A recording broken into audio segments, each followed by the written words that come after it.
Hello friends, which is common in three religions. Many people believe that Prophet Abraham was the first figure to preach monotheism. Monotheism means to believe in only one God. Its opposite is polytheism. Polytheism means that you believe that there are many gods. Monotheists say that there is only one God. These three religions, Christianity, Islam, and Judaism, are classified as Abrahamic religions. And the word Abrahamic is derived from Prophet Abraham. Many people believe that Prophet Abraham was the first prophet. Especially Jews believe this. Many Christians also believe this. But on the other hand, some Christians say that it was not Abraham but Enoch who was the first prophet. Genesis chapter 5 verse 22 says that Enoch walked with God for 300 years. Genesis is actually the first book of the Bible. Enoch is said to be a descendant of Adam, and Adam is believed to be the first human being by the believers of these three religions. Muslims believe that Adam was the first prophet. So, let's start our story with the story of Adam and Eve.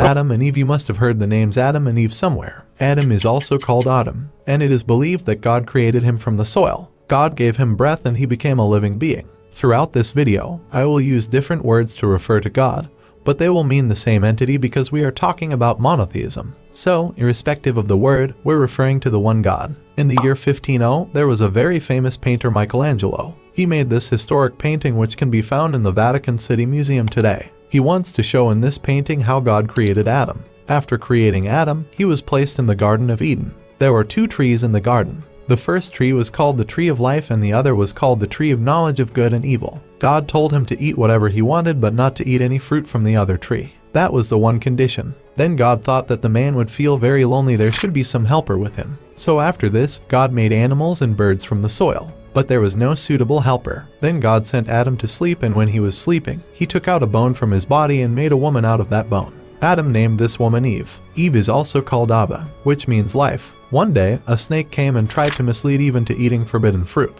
The tree whose fruits were forbidden by God, the snake said that eating those fruits would enlighten them, that they will become like God. Tricked by the snake, Eve ate that fruit and fed it to her husband Adam. And when God came to know about this, he was angry. In anger, he curses them. The snake was cursed that it will keep crawling on his stomach all its life and will eat dust all its life. The woman was cursed that she will have to give birth to children. And while giving birth to children, she will have to endure intense labor pains. And Adam was cursed to having to work for his entire life. He will have to work hard to earn a living. And with this, Adam and Eve were thrown out of the Garden of Eden, and they spend the rest of their lives on earth. It's a very interesting story. It has been referred to many times in pop culture movies. One movie that I saw was called Knowing. It is a science fiction movie from 2009. At the end of this movie, Adam and Eve were shown. But if we move ahead in our story, then after thousands of years, the population of humans increases on Earth. And God starts looking at humans. And seeing everything, God thinks that humans had become very evil. They were becoming worse. God starts regretting creating humans, who turned out so evil. He decides to wipe out the whole Earth. All the humans, animals, and birds, he wanted to end all. But in the meantime, there was a good person, Noah. Christians call him Noah and Muslims call him Nah. So, in the eyes of God, Noah was a very good person. So, God decided to tell him his plans. He told Noah that he was going to cause a great flood on earth. A great flood will come.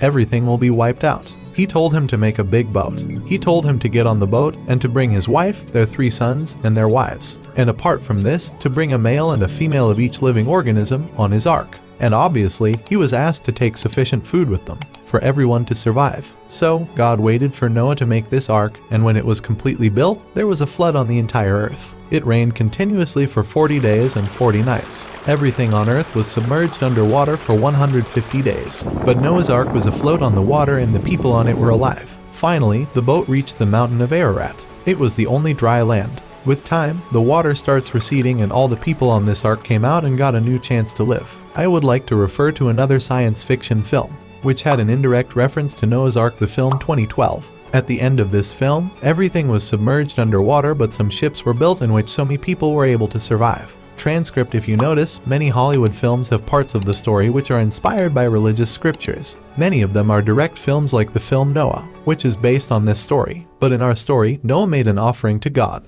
He asks God to promise that he will never destroy a life like that again. Now, another mind-blowing thing is that in the ancient civilization of Mesopotamia, there is a similar story written in the scriptures found there, the Sumerian epic of Gilgamesh. Here, a great sage Utnapishtim was warned about a great flood and he saved his relatives, living creatures, and food in a huge boat. Not only that, in Greek mythology, due to the anger of god Zeus, a great flood comes. Deucalion was warned about this flood by his father Prometheus. Deucalion and his wife built a boat to escape the flood. Moving on with the story, we come to Abram. There is a famous story of Abram when he broke the idols. This story is not mentioned in the Hebrew Bible, but it is mentioned in Midrash Genesis Rabbah chapter 38. Midrash is basically a commentary on the Bible by a Jewish rabbi. We will find this story in chapter 21, verses 51-70 of the Quran with some differences. The basic story is that it was the era when people used to worship idols. Abram's father, Terah, was a man who made the idols and worshipped them. One day, Abram's father went on a trip far away and left Abram in charge of his shop.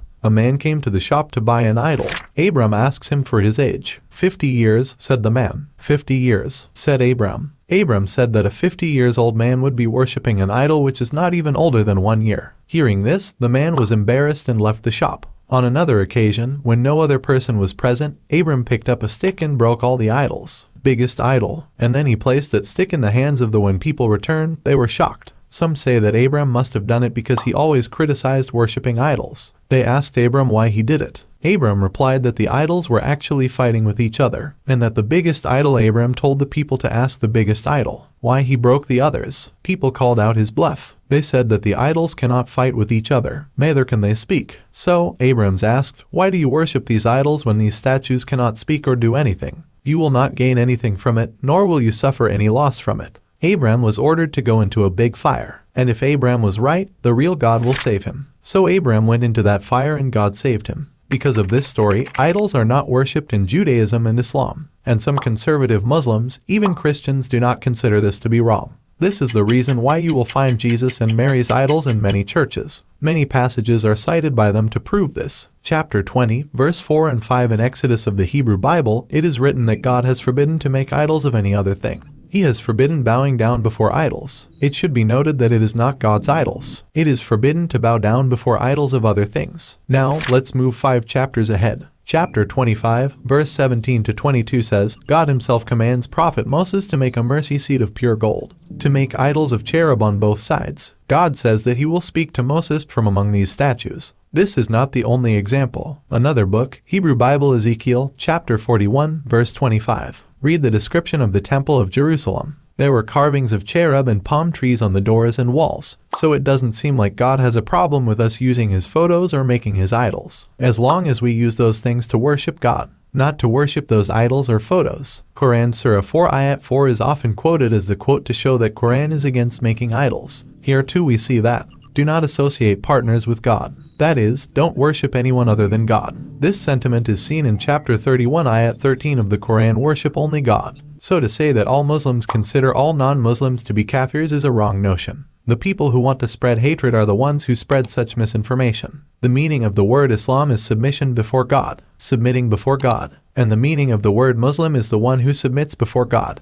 That is why from the perspective of a liberal Muslim, any person who believes in any religio is a Muslim. Because in his religion, whatever name he has given to God, he is worshipping the God and submitting to him. This is not my personal opinion, this is how it is. Even at that time, there were many other religions in Arabia. If you see chapter 2, verse 62 of the Quran, it says that Jews, Christians, and Sabians were counted among the believers. These were the people who believed in God. It mentions fighting only those people who believe an idol to be God. Around 600 AD, there was a tribe called the Quraysh tribe. They lived in the region of Saudi Arabia. They believed that their central god to install Hubal, which was actually an idol made of stone and whose right hand was broken. Quraysh tribe replaced its right hand with a golden hand, with a hand made of gold. Now this idol was actually broken by Prophet Muhammad in 630 AD. Don't confuse mythological stories and actual history. What I just told you is actual, proven history, and the stories before that were mythological and biblical stories. If we talk about ancient Egyptians, they worshipped the jackal gods, like Anubis and Wepwat. And apart from stone idols, another type of idol worship has been mentioned in the Quran.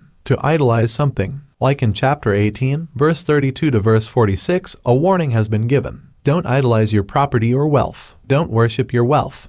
In chapter 25, it has also been said that people often turn their desire, their ego into God. Similarly, if we talk about the other meaning, then in the texts of different religions, whether it is Hinduism, Buddhism, or Christianity, it is mentioned in the scriptures to never idolize your ego, to never worship your material desires or wealth. So you can see how these things mentioned in different religions align with each other, how similar these religions are to each other fundamentally. But one thing is worth mentioning. Even though in Islam, Christianity, or Judaism the people of other religions are not Kaafirs, but atheists are definitely Kaafirs. People who don't believe in any god are definitely called Kaafirs. Why am I saying this? Because the word Kaafir means the same thing. Kufr means disbelief and Kafir means one who disbelieves in God, a person who doesn't believe in God. But does this mean that we should kill all the non-believers? There are only two ways people can say such things to you. First, psychopaths, the terrorists who actually want to kill people. And second, people who spread WhatsApp propaganda, who want to instill fear in people. What is actually written in religious scriptures? Quran chapter 9 verse 5 says, "Kill the mushrik," meaning disbelievers, wherever you find them. You will find such lines in many religious scriptures. Hebrew Bible, Book 1, Samuel, chapter 15 conveys the message of God to Saul. Now go attack the Amalekites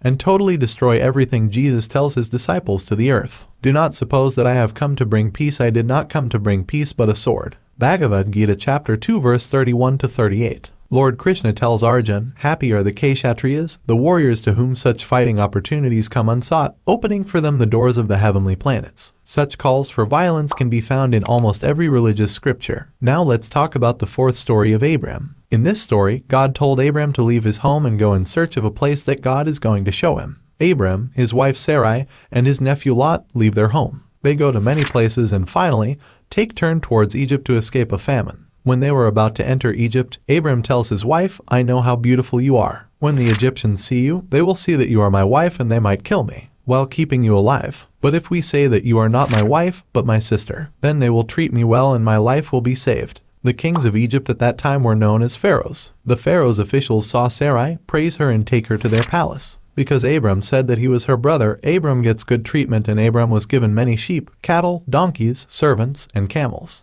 But suddenly, Pharaoh's house was hit by a lot of serious diseases. So, Pharaoh suddenly calls Abram and asks, what have you done to me? Why didn't you tell me that she was your wife? Why did you say that she was your sister? I had made her my wife. But now, take your wife and go back. So, on Pharaoh's orders, Abram and his wife and whatever they had were sent out of Egypt. After this, Abram went to Negev and Bethel, and the shepherds of Abram and Lot start fighting with each other. So, Abram and Lot went their separate ways. At this point, Abram lived on the land of Canaan. Abram and Sarai did not have a child. Sarai gave Abram her slave woman Hagar and a child was born, and he was named Ishmael. God makes an agreement with Abram that he would be the father of many nations. Because of this, God renamed Abram and names him Abraham. This is the reason why I was calling Abraham as Abram. Because it was only after this story that Abram was named Abraham and Sarai was named Sarah, God promised Abraham all the land of Canaan. And what is the description of Canaan exactly? These are the places that range from the valley of Egypt to the Euphrates River. That is the present-day Israel, West Bank, Gaza, Jordan, and Syria and Lebanon's southern areas. They were all part of this land. All of this is considered to be a part of this land. What is the connection with actual history? When the Zionist movement started in Israel, the Zionists said that the land promised by God was for the Jews. So when Jews were prosecuted in Europe they moved here in 1900 after that. Moving forward in the story, God promised Sarah that he will give her a son. And then Isaac is born. By this time, the child Ishmael did not have a good attitude. So Sarah told Abraham to send him away. Abraham hesitates whether or not to send his son away, but when he asks God, God told him to send Ishmael away. The slave woman Hagar went with her son Ishmael to the desert. God arranged water for them and promised Hagar that one day her son will make a great nation. Jews and Christians believe that they are the descendants of Isaac, and Muslims believe that they are the descendants of Ishmael. This is the point of the story from which these Abrahamic religions separate from each other. Jews believe that Isaac had a son named Jacob, who was later renamed Israel, and that Israel was actually the ancestor of 12 tribes of Israel. That's why today all the Jews believe that they are actually the descendants of Isaac's son Jacob. On the other hand, in Christianity, Jesus is the most important prophet. Christians believe that Jesus is actually the descendant of Isaac, and because they believe in Jesus, they consider themselves a spiritual descendant of Isaac. Third, Muslims believe that Abraham and Ishmael together built the Kaaba in Mecca, which is the most sacred site of Islam. That's why Muslims trace back their spiritual lineage to Ishmael. So these were some interesting stories about these 3 Abrahamic religions. You can comment below whether you like them or not. If you like them or not. If you like them, what other religious videos would you like to see? There are many stories to tell. Thank you very much.